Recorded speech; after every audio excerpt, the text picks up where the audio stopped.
महिला पुरुष एक समान। तो यहाँ हमारी 5 महिला विधायक आसपास की। तो भाइयों, आज के 33वां आदिवासी सांस्कृतिक एकता महासम्मेलन नेपानगर के इस छोटे से गांव चैनपुरा में आयोजित किया गया।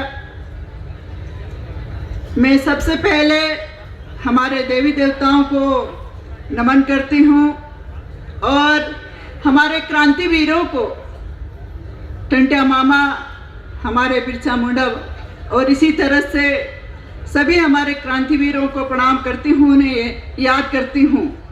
और एकता परिषद के संस्थापक के रूप में आज भी हमको मार्गदर्शन देने वाले आदरणीय अशोक दादा को भी प्रणाम करती हूँ।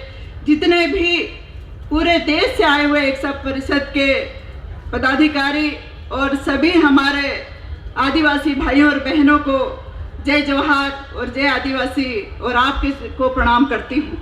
भाइयों, आज का कार्यक्रम जिसमें हमारे आदिवासी समाज के आदरणीय हमारे प्रतिपक्ष के नेता भी मौजूद हैं और तमाम हमारे गुजरात, राजस्थान, मध्य प्रदेश के जनप्रतिनिधि भी यहाँ पे मौजूद हैं, जो आप सबकी चिंता के लिए हर बार अपनी पूरी ताकत के साथ विधानसभा, लोकसभा, जहाँ भी स्थिति बनती है आपकी बात रखते हैं। और आज का जो कार्यक्रम है, जहाँ दूर दूर से आदिवासी भाई यहाँ पर आए हैं, ये सभी अपनी महत्ता को समझें।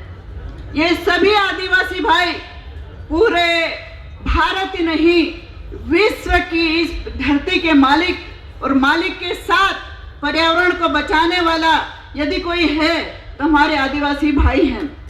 विश्व के वैज्ञानिक लोगों ने जो पर्यावरण की चिंता करते हैं, वो कह रहे हैं बार बार कि इस धरती को बचाना है तो आदिवासी समाज को इस धरती को दीजिए, तो ही इस धरती को आप बचा सकते हो। इतनी चिंता उन्होंने जाहिर कर दी है, क्योंकि आदिवासी भाई कभी जंगल नहीं काटता है।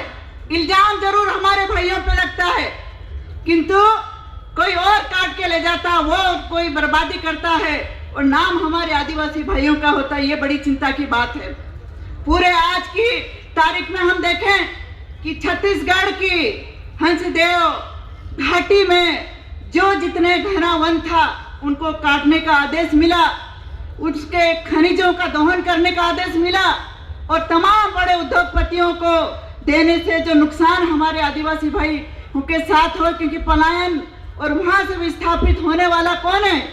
हमारे आदिवासी भाई हैं। उनकी चिंता हम सबको करना पड़ेगी। दूर की बात नहीं करें, मध्य प्रदेश में आप देखिए, सीहोर जिला, हमारा ये क्षेत्र भी आवल के नाम से, रिजर्व टाइगर के नाम से या फिर अरावली पहाड़ियों के नाम से कौन विस्थापित हो रहा और किनके घर अपने हैं, ये विचार करने की बात है।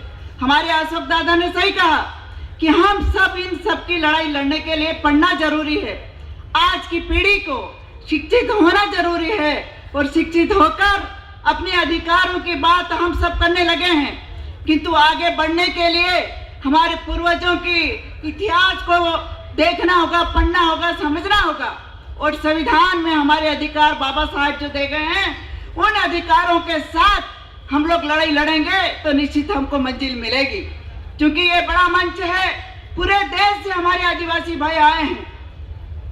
ज्यादा न कहते हुए हमारे मार्गदर्शक के रूप में अशोक दादा और तमाम हमारे बुजुर्गों ने जो हमको आदेशित किया है उसको हम लोग चलेंगे और आप सबकी रक्षा की बात, संविधान की रक्षा की बात, क्योंकि बार बार एक ही नारा लगाएं, इसलिए मेरी बात को यही समाप्त करती हूँ। पर एक बार जरूर नारा लगा दें कि एक तीर एक कमान। मुझे लगता खाना खाए नहीं लगता है, जोर से बोलेंगे, ये आवाज जाना चाहिए दिल्ली, भोपाल से भी आगे मेरे पूरे देश में। एक तीर एक कमान। जब तक नहीं आवाज आएगी मैं बोलते रहूंगी, एक तीर एक कमान। बहुत बहुत धन्यवाद। जय हिंद, जय भारत, जय जोहार, आपकी जय।